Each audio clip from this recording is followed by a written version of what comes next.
my cousin Cody and I were in our early 20s, we went on a handful of camping trips around Colorado. This happened, I believe, when I was 22 and he was 23, and it happened in Arapahoe Forest. It was my first time camping there, not Cody's though.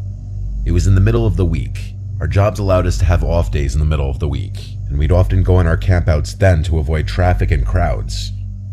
I always let Cody take charge on these trips. He's the Eagle Scout, not me. We parked by a picnic area, and we set foot into the woods from there. After about 15 minutes of hiking deeper into the woods, we found a good spot to set up camp. A good spot meaning a big enough clearing to fit 2 tents, the portable stove, and a campfire. The first thing we did was unpack our stuff and set up our tents. Cody has always been a lot quicker than me in pitching a tent. He does it in only a few minutes. It always takes me over 20 minutes. Or rather, it always took me over 20 minutes, as I haven't been camping out in the wilderness since this. The next thing we did was create a ring of stones for a fire, and then gathered some sticks and wood. He did bring some fire starter and a lighter, so I guess we kind of cheated, but oh well. It was at the point in the day when the sun was going down. We had a fire going, and now Cody was grilling up some steak and burgers. One thing about Cody is he always went all out with the food on these trips, and he's a really good cook, so I always trusted him with feeding us. Of course, we had our bear spray in case the smell of the food would attract a black bear, which Cody always said was very unlikely.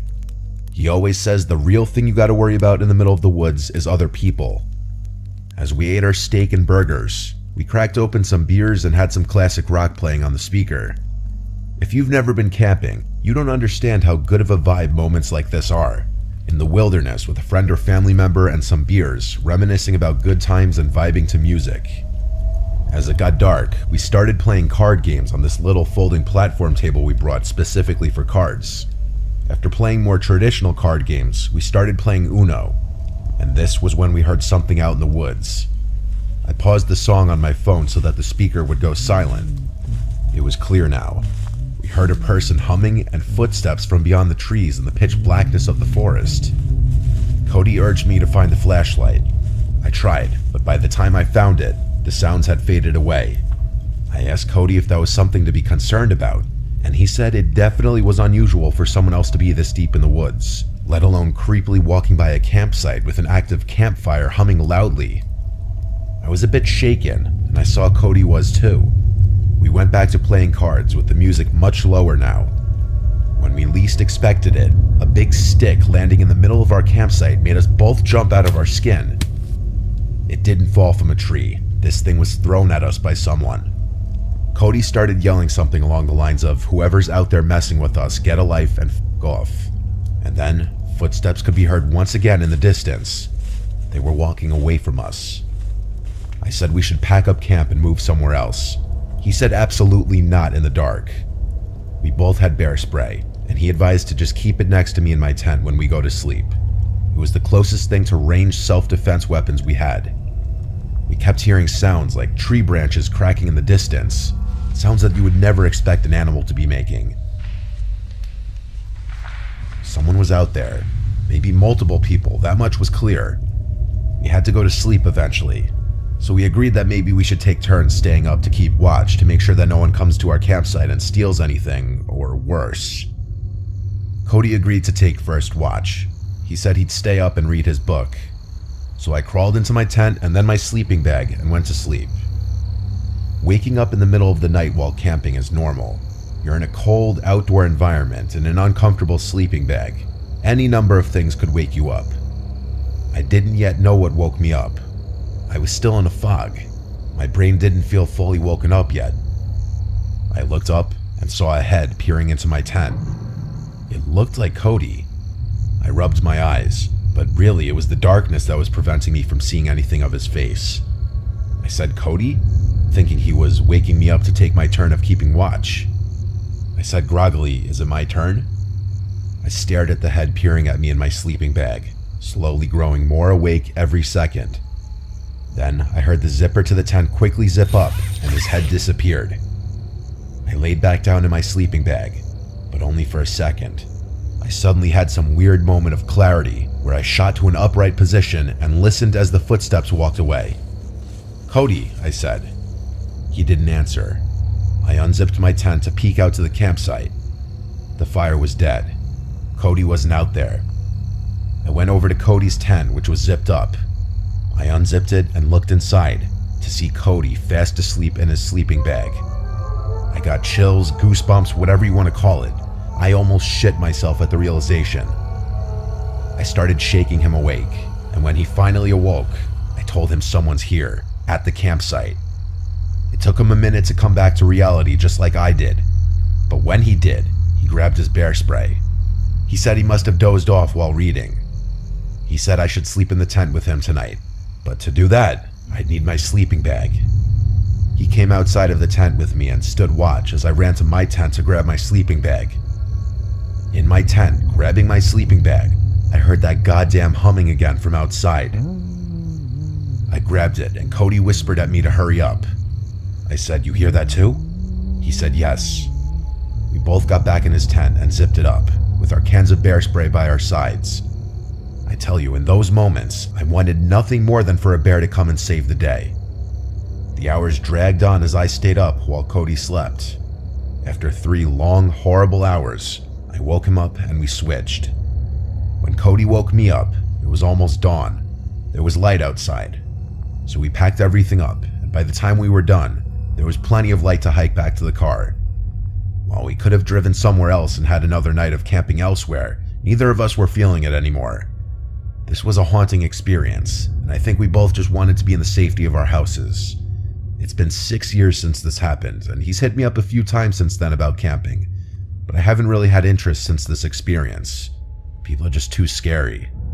Why was someone out there stalking our campsite? And the sight of that person's head in the dark, just looking into my tent, it was straight up from a nightmare. I may never go camping again, honestly.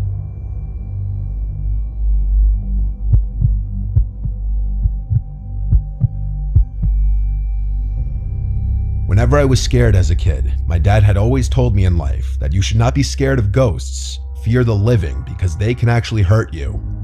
In my late teenage years, I came into some money after my father committed suicide and I received an inheritance from him. At the time of my dad's passing, he and my mom owned a cabin up in Oregon by Mount Bachelor. The cabin had been put up for sale since my mom could no longer afford the payments, and renting it out was not covering the payments either. The cabin was set to go on the market for sale in less than a month, and was in the process of finalizing all the paperwork with the realtor and lawyer. So for that month's time, the cabin was not going to be rented out any longer and was just going to be vacant. I saw this as a chance to get away for a while and clear my head in light of all the things going on. I quit work, packed up my snowboarding gear, grabbed my dog Midnight, and headed up in my dad's car to the cabin. My first 2 days at the cabin were normal and nothing out of the ordinary happened. I spent my days playing with Midnight in the snow and snowboarding, and the evenings playing PlayStation or listening to music, drinking and smoking out on the balcony. I had already stocked up on food, cigarettes, and liquor, so I was pretty much a shut-in aside from the occasional out to hit the slopes. With my dog as company and DVDs, PlayStations as entertainment, I was quite content and started to feel relaxed after all the drama that had preceded my outing. The cabin itself was 2 stories. The bottom story had the living room and a side guest bedroom along with a small kitchen. Upstairs had another 2 rooms along with a walkout balcony attached to the master bedroom. Most of my time was spent either in the living room, kitchen, or master bedroom. I never ventured into the other rooms and always kept the doors leading into them shut. The 3rd day came around and I was going through my usual routine of playing with my dog, playing games, and watching DVDs. That day it was a pretty heavy snowfall, so instead of hitting the slopes, I stayed in. That's when things started getting a bit weird. In our area, there were only 2 other cabins adjacent to ours, maybe a block away from each other. All other cabins aside from these 2 were around a mile away from ours. Surrounding us was mostly forest and very tall pine trees. Both these cabins were empty, and from the past couple of days, I knew that no one was currently staying there. Around midday, while outside with my dog, I noticed what looked like footprints in the snow around the area surrounding our cabin. It was still snowing, so the footprints looked semi-fresh, like someone had just been there in the last 20 to 30 minutes before me. I thought that maybe someone was staying in the cabin near me that I may not have noticed. Maybe they were shut-ins like me. Alright, whatever. The footprints led away from my cabin and they disappeared in the snow towards the denser part of the trees. I disregarded the footprints and went back inside. Nighttime came around and I decided to head to bed. My dog Midnight was laying on the bed with me when I noticed his ears perk up to a listening position. This was followed by him quickly jumping off the bed and running downstairs to the living room. I lay in the bed and stayed silent. I was honestly freaked out, and I could hear him moving around downstairs back and forth. After around 5 minutes, he ran back upstairs to me and started to do his doggy dance for the sign that he had to pee or that he wanted to go outside. Shit, well fine, I can't say no to him, so we both went downstairs to the outside driveway for him to do his thing. Only he didn't want to pee. As soon as we were outside, he started to pull his leash, trying to drag me to where he wanted to go. He kept looking into the dense part of the trees where the prints had been earlier, but he also kept sniffing the side of the house and looking up towards the roof. After he figured out that I was not going to go where he wanted, he sat himself down and just stared into the darkness. A bit unusual for him, but alright, maybe there's some forest animals out there that he wants to chase down. But fuck this, I didn't want to chase anything, so I pulled him back inside and we both headed back upstairs. Around half an hour later, I was lying in my bed when I heard what sounded like hooves walking on my roof. It was only a series of around 6 steps, and I rationalized that it could be a pine cone falling from a tree onto the roof, or maybe a kind-hearted forest animal running around.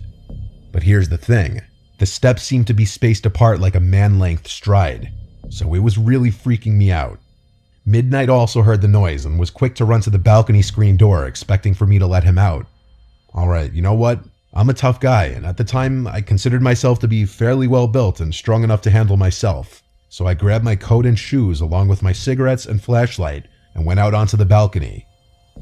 As soon as I went outside, I lit up my cigarette and started canvassing the roof with my light. Nothing there, and the snow on top was undisturbed. Weird. Was it all in my head? What about Midnight hearing the noise? Maybe he was feeding off my paranoia. I started to calm down and relax again.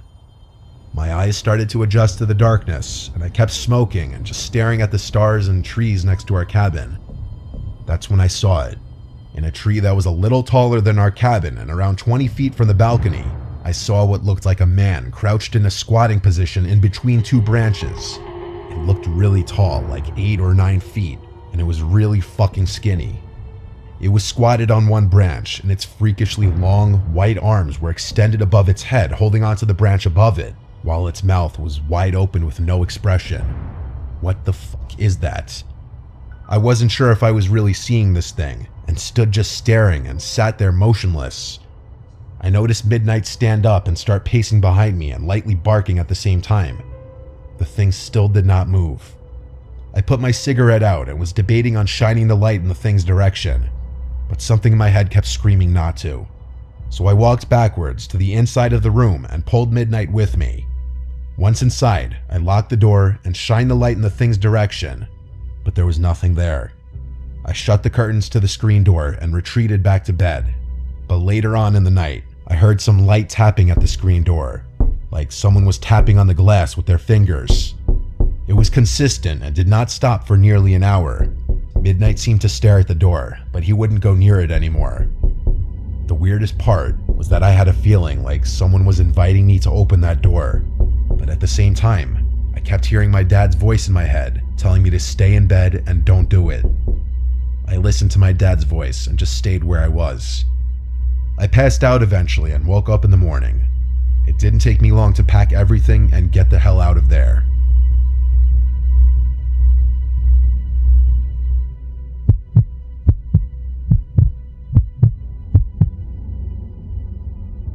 I was searching Craigslist and Facebook Marketplace for a new phone.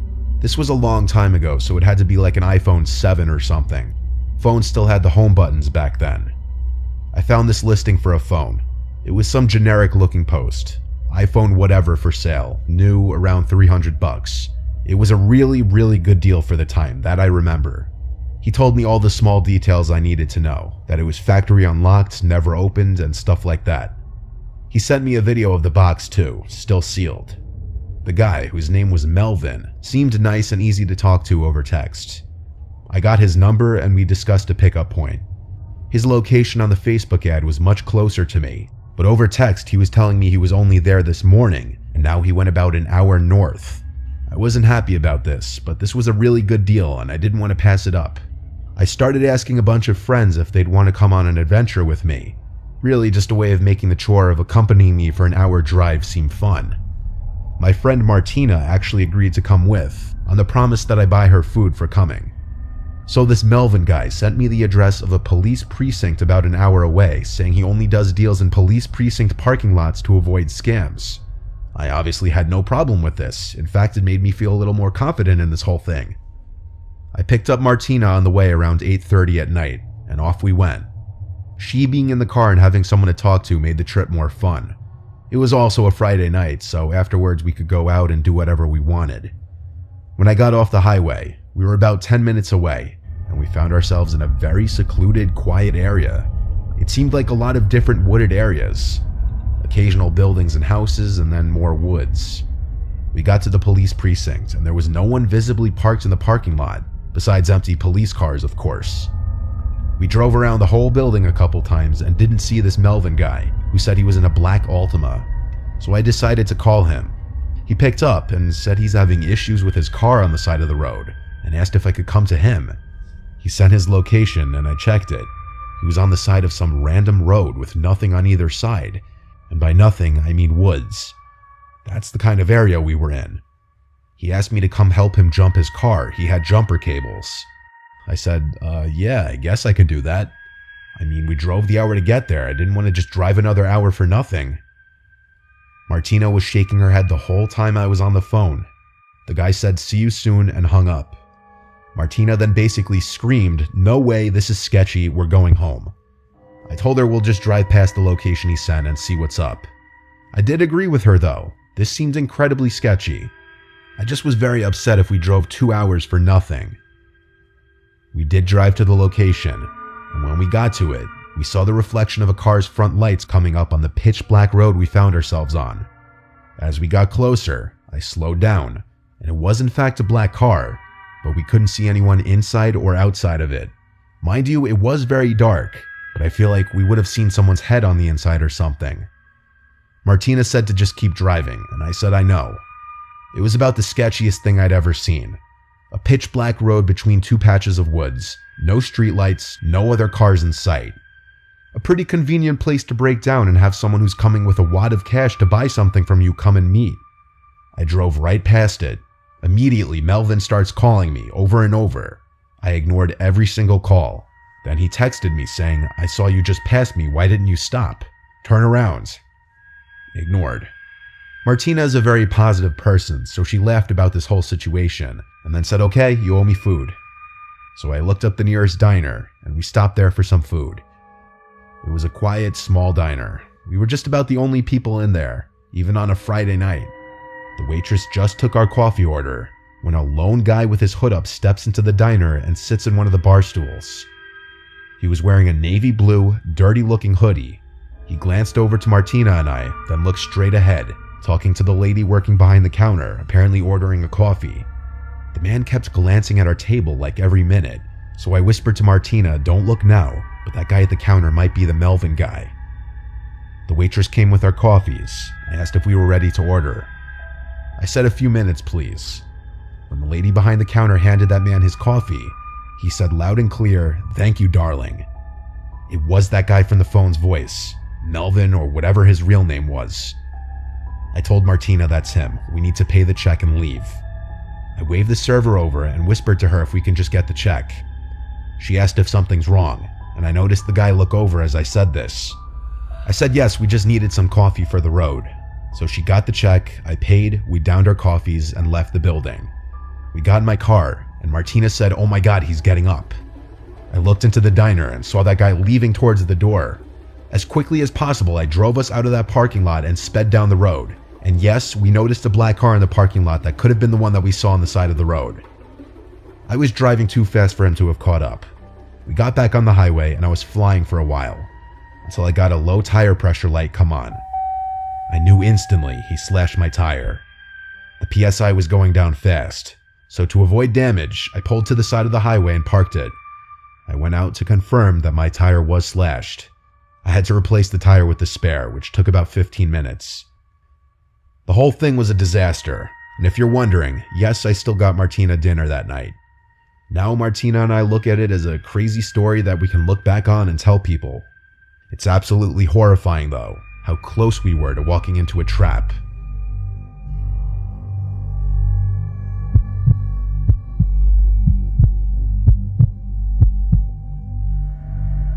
I was seeing this girl for a few weeks. We'd been on 2 dates. Her name was Phoebe. We matched on a dating app and eventually met a few days later. She was 4 years older than me. Our first date was drinks, and our second date we went out with my friends on a weekend. My friends had neutral opinions about her. They thought she was, quote, nice and kinda quiet. They'd later reveal their actual thoughts on her, but I'll get to that later. Phoebe invited me to an upcoming high school reunion party. She told me she didn't want to go alone, and honestly, after she came to hang out with my friends and I felt like I owed her. This reunion party was falling on a random Saturday in the fall. It wasn't organized by her school though. She told me that it was organized by this rich guy from her class, and it was being hosted at his house. I haven't had my high school reunion yet, but as far as I know, these things are usually held at bars or catering halls. We got to this guy's house, and it was admittedly a fancy looking house. It had a gated driveway, but no fancy cars parked anywhere in sight. My thought was maybe the owner parked his car in the garage during the party. The second we stepped into the house, I felt like everyone was staring at us. More specifically, me. A few people came up to Phoebe and hugged her hello, then shifted their attention to me. I felt almost like I was being interrogated with some of the questions these people were asking me, like my whole life story, what I do for a living, who I live with. Finally, Phoebe pulled us away, only to go talk to more people who I also felt like were asking really personal and weird questions. There was also something about all the people in here. They seemed to be older looking than 28, which was the age Phoebe told me she was. Some of these people looked well into their 30s. I made a comment on that to Phoebe, and she said, yeah, some of these people aren't aging too well. I asked if she remembers all these people, and she said yes. I then asked who the party host was. I was curious to meet the owner of this big house. She said she hadn't seen him yet. Throughout the entirety of me being there, I felt like everybody was shooting me daggers. They wouldn't look away either. I whispered that to Phoebe, and she said back it's probably because they're wondering who I am. At the time, that was the only logical explanation I could think of too. It's hard to explain the growing awkwardness at this party, but I can assure you, this was not what a normal high school reunion would be like. There was no music and everyone was dressed weirdly, not like normal 28-year-olds. But that's the other thing. None of these people looked like they were in their 20s. I was getting uncomfortable with some of the stares I was getting in the room we were in, so I told Phoebe I'm gonna run to the bathroom. Realistically, I just wanted to get out of that room and explore the house a little bit. I didn't have a drink in my hand or anything to make me feel at ease. I was just walking around this giant house empty-handed, and anyone I passed stared at me. To say I felt out of place would be the understatement of the century. I found the bathroom. I stepped inside even though I didn't have to go. I locked myself inside just to sit and regather myself, take a break from the awkwardness outside. I texted all my friends about how weird this reunion was, and wondering how I could convince Phoebe to leave early. We'd already been there about 30 to 45 minutes, and this unnamed mystery party host was nowhere to be seen. Phoebe texted me, "Where are you?" I replied, "In the bathroom, give me a minute." Then I followed that up with, "This party's really weird, I'm down to leave soon." She said, "Why?" I said, "Everyone's being weird." Then someone knocked on the bathroom door, so I couldn't sit in there anymore. I washed my hands quick and left the bathroom, and the guy waiting outside, who looked like one of the younger ones here, said in a very low voice to me, "You should leave. That girl isn't who she says she is." I froze for a second, then said, "Phoebe?" He said, "Whatever she told you her name is." He then asked what she told me this party was. I said that she told me it was a high school reunion. The guy then smirked and said, "Do these people look like they're going to a high school reunion?" He left it off with, and I quote, "Trust me, leave sooner than later." And then he walked into the bathroom and shut the door. I almost knocked on the door to get him to come out and further explain, but I thought for a second. I was already suspicious and uncomfortable in this house. That guy just confirmed something weird is going on here. I walked straight to the front door without drawing attention to myself. I still felt people staring at me as I walked to the door. I walked straight from my car in the street and drove home. Phoebe texted me asking where I went. I didn't answer. When I got home, I looked up her number on White Pages. That number was not associated with the name Phoebe. The name that came up was Claire Foster. The address that I picked her up at both times is also different than the address that came up on White Pages, which made me realize I never saw her leave the house. She was already waiting on the sidewalk both times. I replied to her text, "I had to leave, I'm sorry," and blocked her number. My friends all made jokes, and they told me she thought she was weird and off from the start, but they didn't want to tell me that and make me feel bad. My one friend joked that it sounded like I was in the movie Get Out. My friends and family all have had little theories as to what was going on. Some people would even think I exaggerated the whole thing until I told them about the fake name the girl gave me, and the guy telling me to leave sooner than later.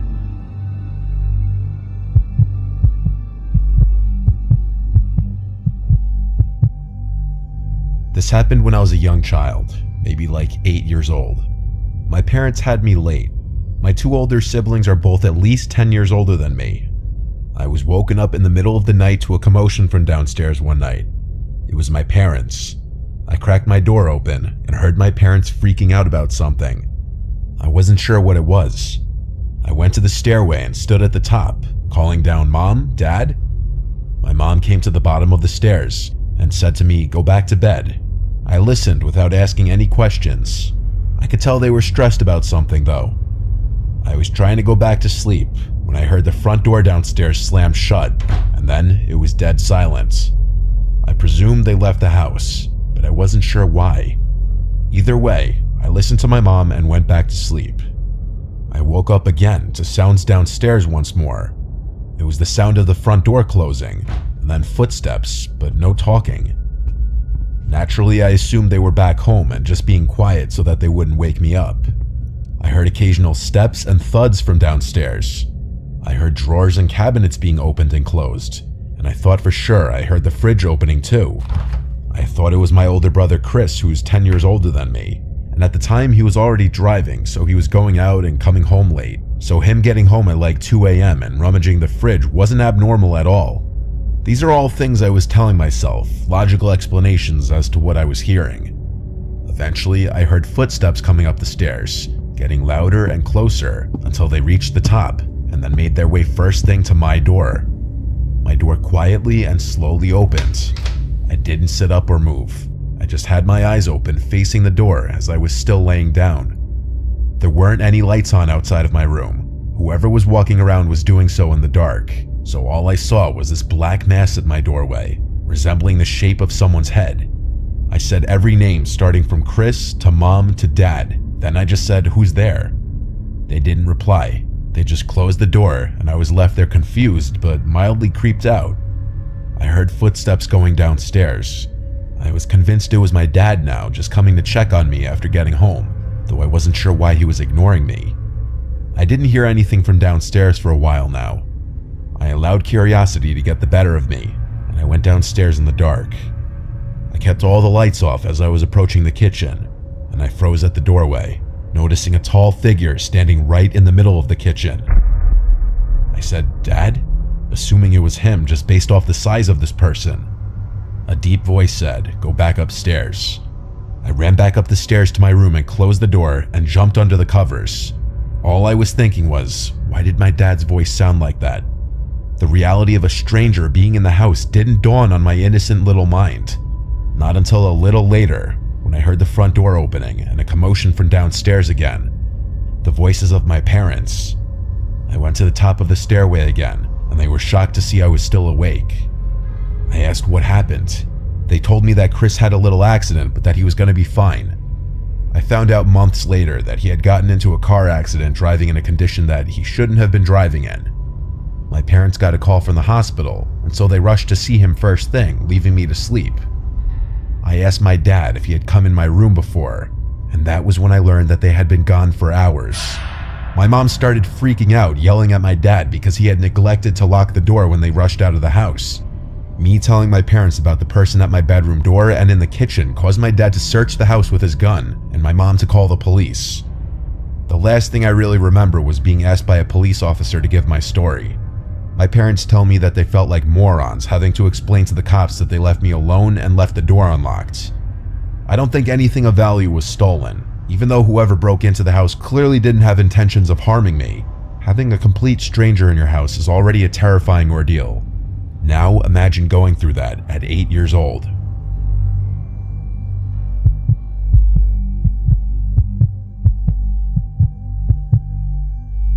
I once worked as a direct care aide for a 65-year-old woman with a developmental disability.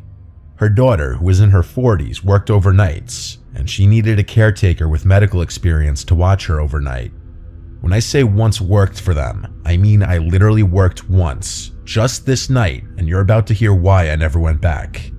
The 65-year-old woman's name was Martha. Her daughter's name, who contacted me, was named Colleen. It's possible Colleen didn't have any other family to watch her and didn't want to or couldn't afford to put Martha in a nursing home.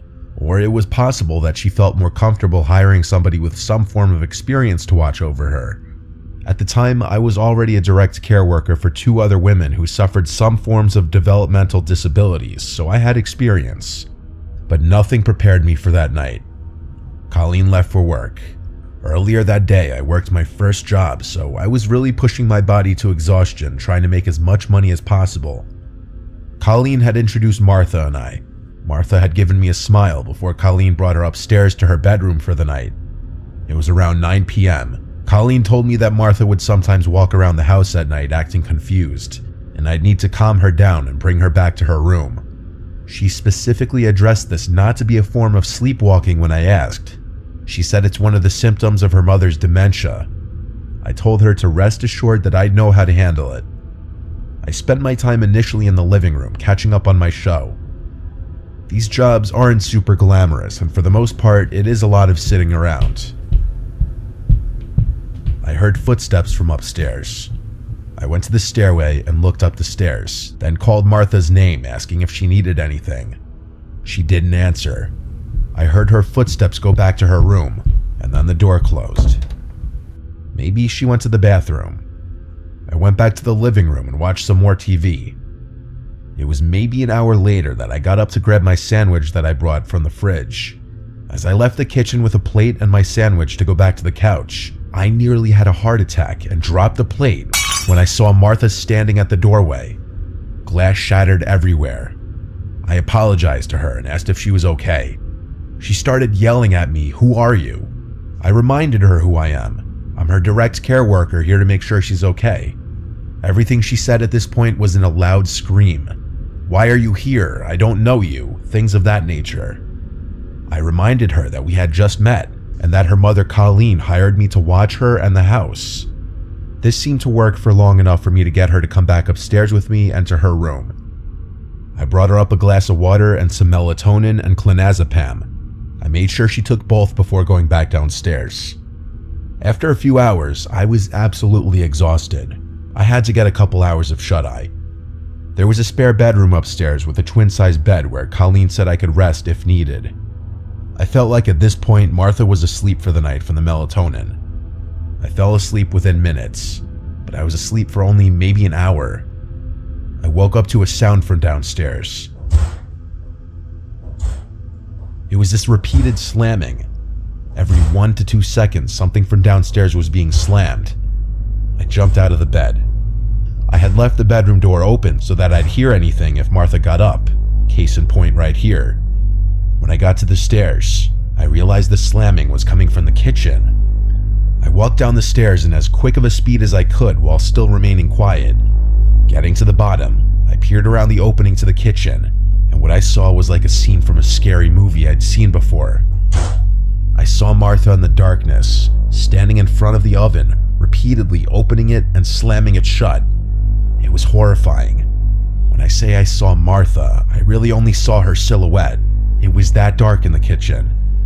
I said "Martha" really loudly, and she stopped, turned to her left at me, shut the oven door one final time, and started walking towards me, towards the stairs.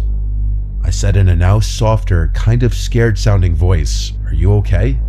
She got close enough to me where I could now see her facial features, and she looked at me with this blank expression, then walked right past me and started walking up the stairs. I followed her upstairs, but as soon as she got to her room, she slammed her door shut. I knocked on the door saying, "Martha, are you alright?" She didn't respond. I quietly opened the door just to peek inside, and I saw Martha at the side of her bed, just standing facing the wall. I've seen a lot, but this was some pretty unsettling behavior that I feel like is the exact kind of stuff you'd see in some scary movies, like I mentioned before. I walked over to her and gently eased her into the bed. When she was laying down, I covered her, and for what I was hoping would be the final time, I said goodnight, Martha, and shut her door. I went across the upstairs to the spare room and went back to bed. I purposely tried not to fall asleep for at least half an hour just in case she'd wake up again, but I don't even know if I made it that long. All I know is I fell asleep pretty freaking quickly.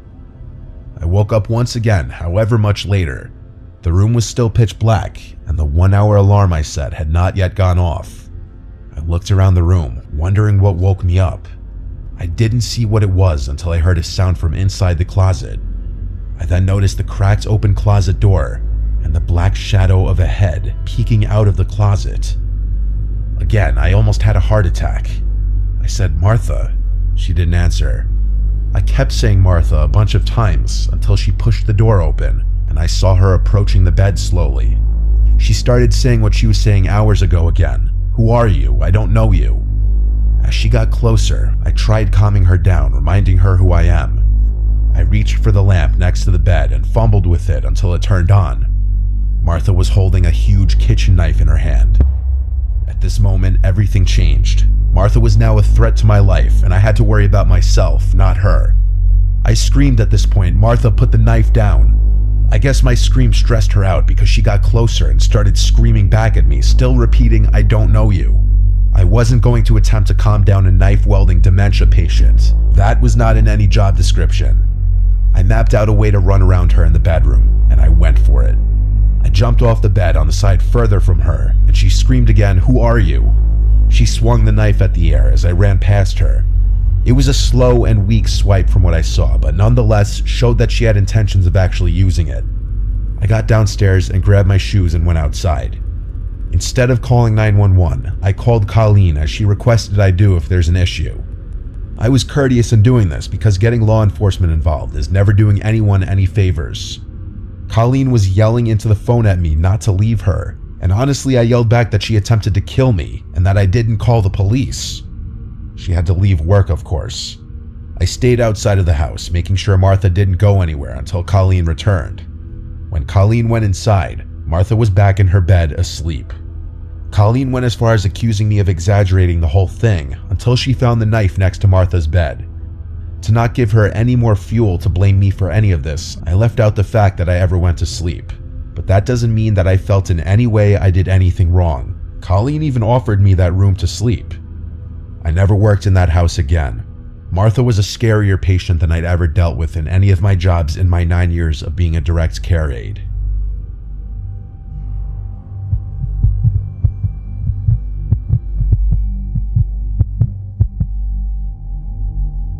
When I was 23, I had to move out of state for work. I still work with the company, but I've been able to move back to my hometown and work at the local office here. But at the time, I needed somewhere to live that wouldn't be bank breaking.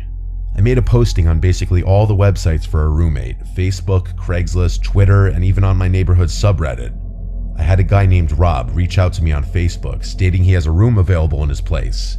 I looked at his pictures to see if he looked like a somewhat normal guy, and he did.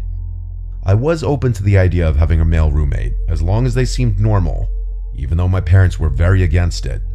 Rob and I FaceTimed, during which he gave me a virtual tour of the place. Apparently he owned the place outright. It was a modest house in the middle of town, only a 10-minute drive from where my office would be. He also seemed pretty nice. I didn't get any bad vibes at all.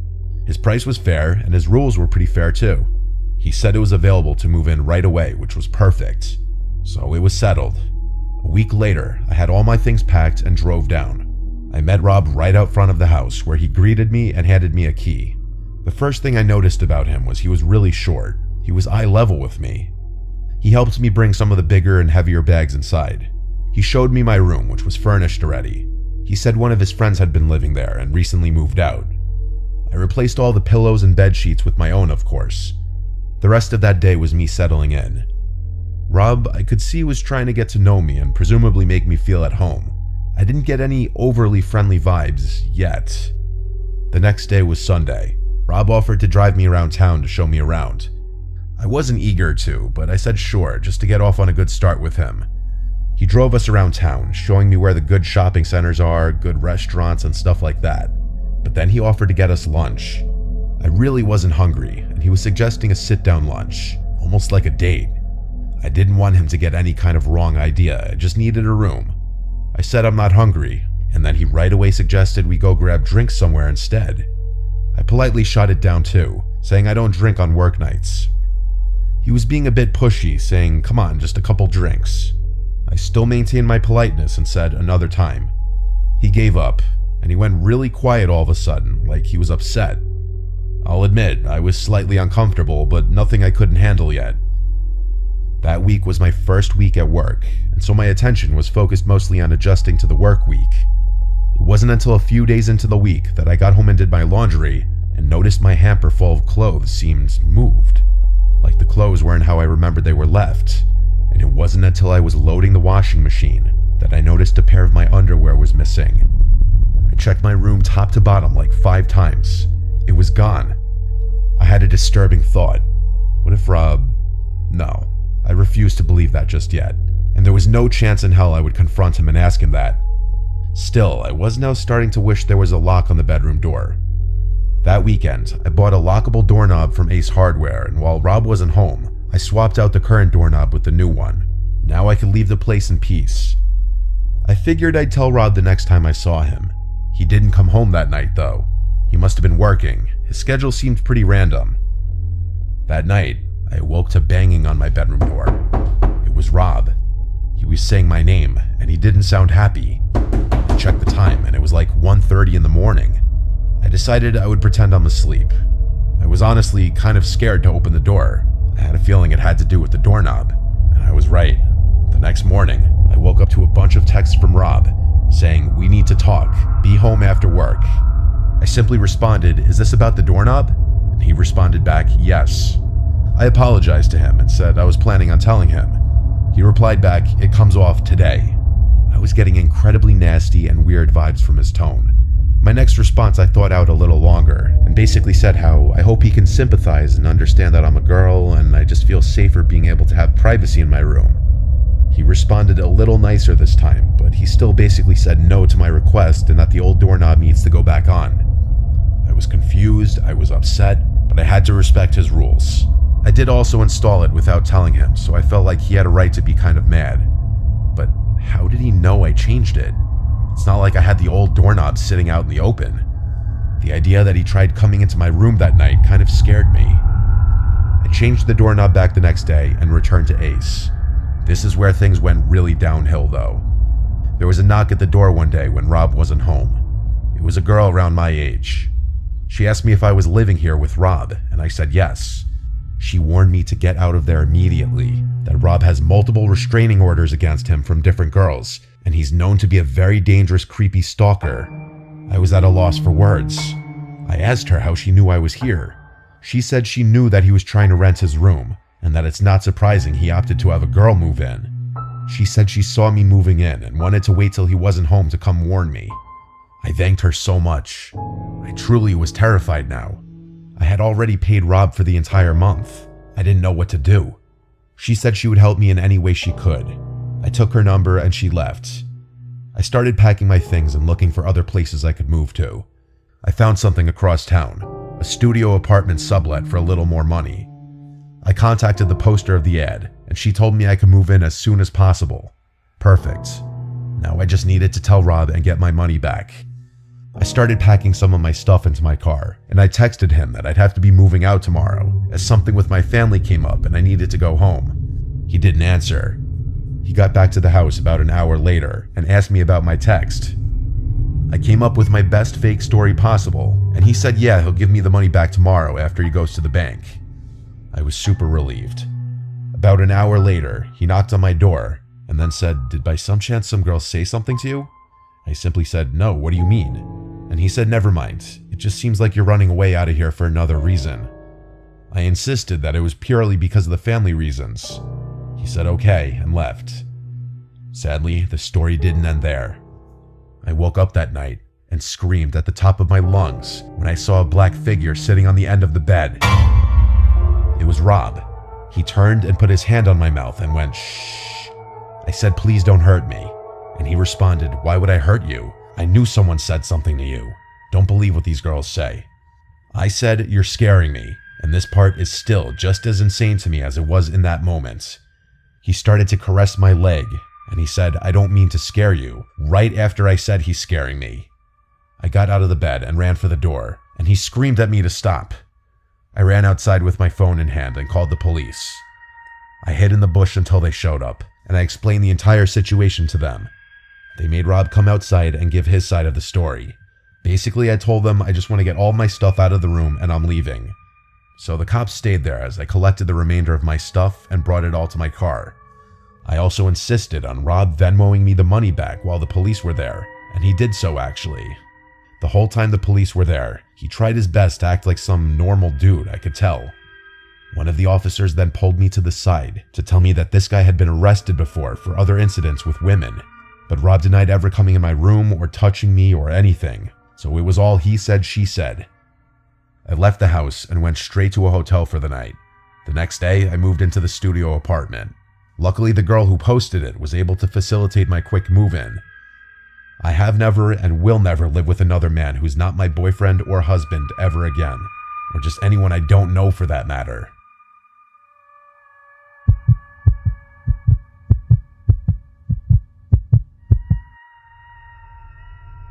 I was home alone one night for a reason I don't remember. All I remember is my entire family was gone. I was 15 or 16 years old. I was a big gamer at the time. I was obsessed with StarCraft, and admittedly, I'd sometimes spend a weekend night or two playing StarCraft or some other PC game. This was right before COVID lockdown started. I was playing StarCraft on my computer in my bedroom on the first floor. That's when the doorbell rang, twice. I hurried to the door, not wanting to be away from the game for too long in fear of losing. I got to the front door and said, "Who is it?" as I always would if I was alone. A soft and weak voice on the other side said something that I couldn't hear. It sounded like a woman. I opened the door, with the storm door still separating me and this older woman standing on the other side, with a big smile on her face. She had her hands behind her back. I said through the door, "Can I help you?" She said she needed to use a phone, and asked if she could come inside. Ever since I was a little kid, I was always taught not to let a stranger into the house, ever. That included women. I felt so awkward though, I didn't know how to turn her away. I redirected her to the library a few blocks down, because they'd surely have a phone. Deep down, I knew the library was closed at this point, but I was just trying to get the stranger who was trying to get into my house to leave. She was still smiling, but what she said next did not match her smile. She said, "That's very rude to turn away an old lady asking for help." I replied the only way I could think to, and that was that my parents don't allow strangers into the house. It's a house rule. I slowly started closing the door as I was saying sorry, and she just stood there, not moving but still smiling at me. And though her smile never changed, it suddenly felt much more menacing. I was walking back to my room when the doorbell rang again. There was no way in hell I was opening the door again. That woman radiated weird vibes from the start. Maybe something was wrong with her, maybe she wasn't all there. These were things I had no way of knowing, and maybe that was selfish of me to send her on her way. But I just wasn't opening the door for anyone when I was home alone. I went back to my game. Not too long after I sat back down, I heard something tapping on the window. It was a clinking type sound from something metal. The window was directly in front of my desk. I had the blind pulled down so I couldn't see what was making the noise, but I already had an idea. My room was the only room with a light on in the house. The horrible thought that it was the old woman from just before, and that she walked over to my window, terrified me. I turned off the sound on my computer. At this point, I didn't care about my game anymore. The clinking sound on the window persisted. I basically said, "F this," and up and left to a different room in the house. I sat in the darkness of the living room for a bit when the doorbell rang again. This woman was harassing me now. I tried to convince myself she wasn't a threat, just some crazy old woman who's probably clueless as to where she is. When she rang the doorbell a second and third time, I decided to go open the door and ask her if there's someone I could call for her. but when I opened the door, there was now a man on the other side. He looked to be about 10 years younger than her. He said through the storm door, "Have you seen my mother?" I replied saying yes, she came to my door just before. He then apologized to me and said she has dementia and got out of the house. I suddenly felt bad, but he asked me if he could come in for a minute, and again I felt awkward. Why did he need to come inside? I said the same thing that I told to the woman who we claimed to be his mother. I said we could just talk through this door. I then said that I think she went into my backyard because I heard something at my window. I told him he could go around back and check. He thanked me and walked down the walkway, and I thought he went into the backyard. But when I went to the back and looked out the back window expecting to see him searching around, I saw nobody. Not him or his mom. This was all too weird for me. I went to bed on the earlier side that night, just falling asleep with the TV on in the background, until I heard the clinking sound on the window again. Something metal was tapping on the glass. I remembered the concerned man, and I decided to try and help. I went to the window, lifted the blind up with my hand, and I saw that woman outside my window with that same creepy smile. She was tapping a kitchen knife on my window. I closed the blind and crawled back into my bed. This didn't feel like it was actually happening. A suspiciously short amount of time later, the doorbell rang like 4 times. The clinking on the window stopped by this point. This was all too suspicious. It felt like some kind of robbery attempt. I ignored the doorbell. I stayed in my bed. I was gonna wait this out. I didn't have a cell phone at this time. I wasn't the most social guy growing up. I also didn't want to call the police for some reason. I waited this all out until it finally stopped. The next morning, I told my dad what happened when I called him. He told me I was smart not to open the door. Everyone agreed that everything about it sounded like an attempted robbery. Is there a chance that maybe that woman really did have dementia and that the man was really her concerned son? Maybe, but it all seemed too coordinated.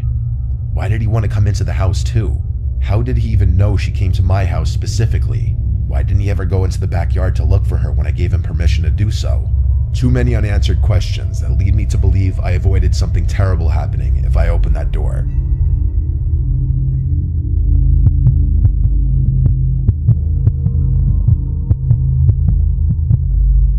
This was something that happened so long ago that a lot of details are a little blurry. It's not like it happened yesterday. I'll try my best to fill in smaller details that I don't fully remember with how I best remember things played out.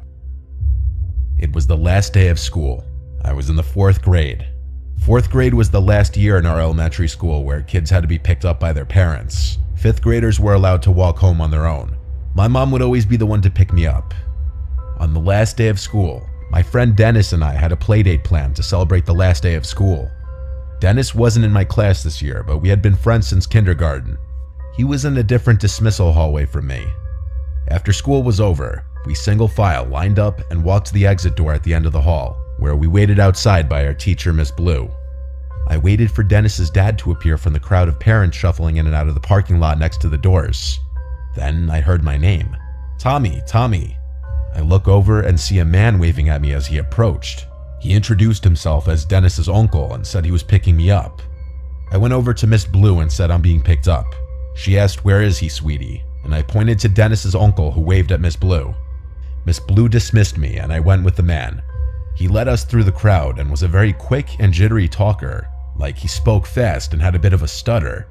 He was walking incredibly fast. It was almost hard to keep up with him with my backpack on. He explained to me that his brother, or Dennis's dad, was working later than expected, so he was driving me back. We got to his car, which was a dark red hatchback type car from what I remember, and it took me this long to acknowledge the giant elephant in the room. Where was Dennis? Why weren't we picking him up too? The man turned to look at me in the back seat and said that Dennis was already at his house. I was shy around people I didn't know, especially adults, and I wasn't one to openly speak my mind if I was confused. But I was very confused. This was making less and less sense. The whole drive, the man kept yapping, telling stories of his days in elementary, asking me questions like what sports I played, what we're learning in class. If I had to guess, we were in the car for like 10 minutes, which honestly for our town where houses were right on top of each other, that was a while. My house was a 5-minute walk away from the school. We were definitely in an area I wasn't familiar with when he parked the car in front of his house. His house looked pretty normal to me from what I remember. He led us inside and shut the door and locked it behind us. It was really, really dark inside the place, and I realized why. All the curtains were shut. It almost felt like it was nighttime in there, especially because the only source of light was a dim lamp in the corner of the room. He then looked at me and smiled. I said, "Where's Dennis?" And he started acting really jittery and nervous seeming. He said something like, "Oh, I think he's downstairs playing video games. Give me a second. Wait here." He then disappeared into a nearby room, and I heard a door open and then footsteps descending into a basement. I know my heart was already racing. I knew I was in danger. I went to the door to quietly try to open it, but I couldn't. It had some kind of lock that must have needed a key for. I really started to panic now, yet I still probably held out a little bit of hope that Dennis would be coming up those stairs, but I knew the chances of that were slim. I regretted entering that house. I did the only thing I could think to do. I went to the kitchen and found a phone hung on the wall. I picked it off the receiver and dialed 911. The first thing I said when they answered was in a whisper, "Please come to this house. I've been kidnapped."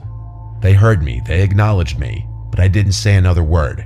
I hid the phone under a towel in the corner of the room with 911 still on the line. I hurried back to where the man left me as I already heard his footsteps coming back upstairs. Then he called my name, saying, "Come down, Dennis is down here." Then there was a pause. He repeated my name, and when I didn't answer, he came up the stairs fully to look at me. He asked me if I was okay. I felt so sick, and I was so scared. I hated myself for walking into this situation and not being wiser. I asked in a very scared voice if I could leave, and I remember the change in his face. His fake, friendly smile disappeared as he realized that I was no longer falling for this. He walked closer to me in a gentle manner until he was close enough to grab my wrist aggressively, and he started pulling me towards the basement. I screamed and cried, and he screamed at me, "I'll let you go if you stop and behave." So I listened. I went down the stairs, and halfway down, the door slammed shut behind me, and I heard it lock. I walked fully down the stairs to this empty, unfinished basement with a concrete floor and one singular support beam in the middle of the room. There was a depressing yellow glow in the room from one exposed light bulb hanging on the ceiling. If there was a place you'd imagine kidnapped children to go, this would be it. I heard his heavy footsteps upstairs. You could hear everything in this house. I don't know what he was doing, but I heard him walking around for a while. Then he came to the basement door, opened it, and he called down asking if I'm hungry. I replied no. I didn't want him going into the kitchen seeing the missing phone. He shut the door and locked it again. I sat down there, waiting, with my heart in my throat, and then I heard it. The doorbell ringing 3 times from upstairs, followed by banging sounds, which were definitely the sounds of police banging on the door. I would refrain from screaming until I heard the front door open, but I never heard the man's footsteps approach the door. The doorbell kept ringing and I kept hearing the bangs.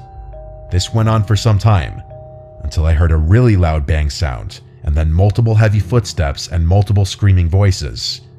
I started screaming for help as loud as I could at the top of the stairs, banging on the door. The door was unlocked, and a police officer on the other side grabbed hold of me and hurried me outside. There were at least 3 cop cars outside. I had to tell everything to 2 of the cops outside as we waited for my parents to show up. The man from inside was brought outside and into a cop car in handcuffs, and that was the last time I ever saw him. When my parents arrived on the scene, my mom was bawling her eyes out. There had already been a whole scene at the school as cops were called and Dennis's dad realized what happened. This man was a work associate of Dennis's father. When he somehow learned that Dennis's dad would be picking up Dennis and I from school on the last day, he seized the opportunity to do what he did. A complete sick fuck.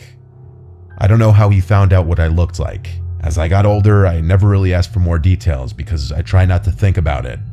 My mom went to counseling with me for months after this incident. Let's just say my parents didn't have kind words for Miss Blue, not verifying if I actually knew the person picking me up.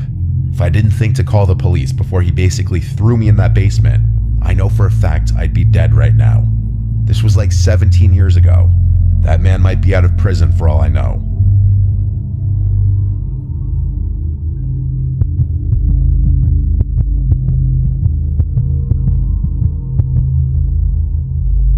It was New Year's Eve of 2020, and all of us were ready for this horrible year to be over.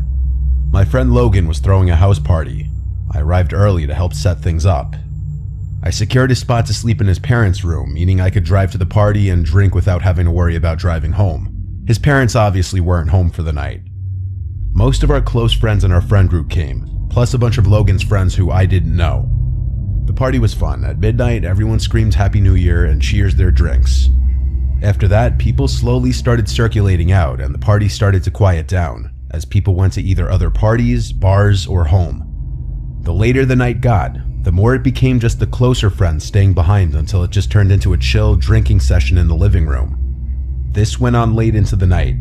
It was likely 3 a.m. when the last of everyone who wasn't sleeping at Logan's house was gone. As it quieted down, we started hearing this occasional sound. At first we didn't know what it was, but it soon started to sound like a creaking sound.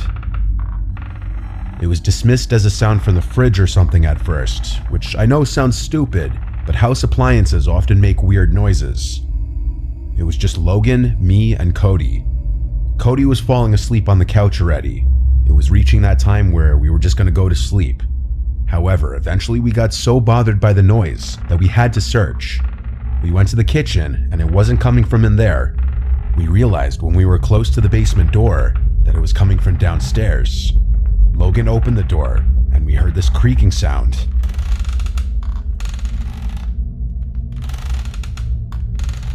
"Go check what it is," I said.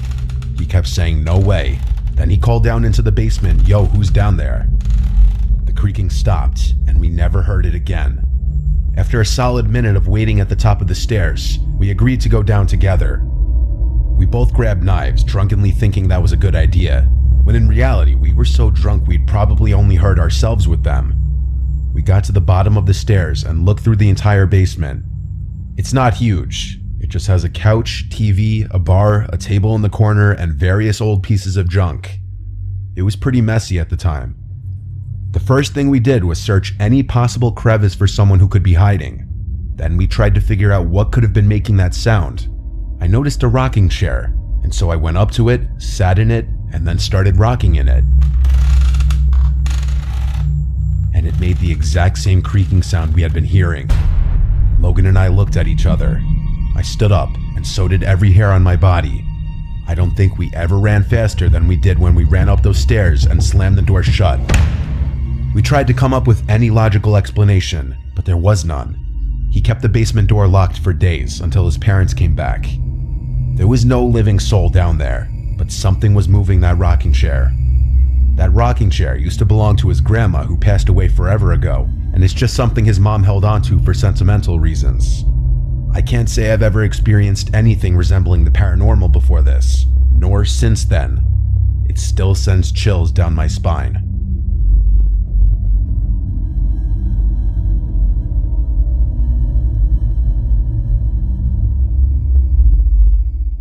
That's the end of the story. Thank you for listening. Don't forget to subscribe so you won't miss our future stories.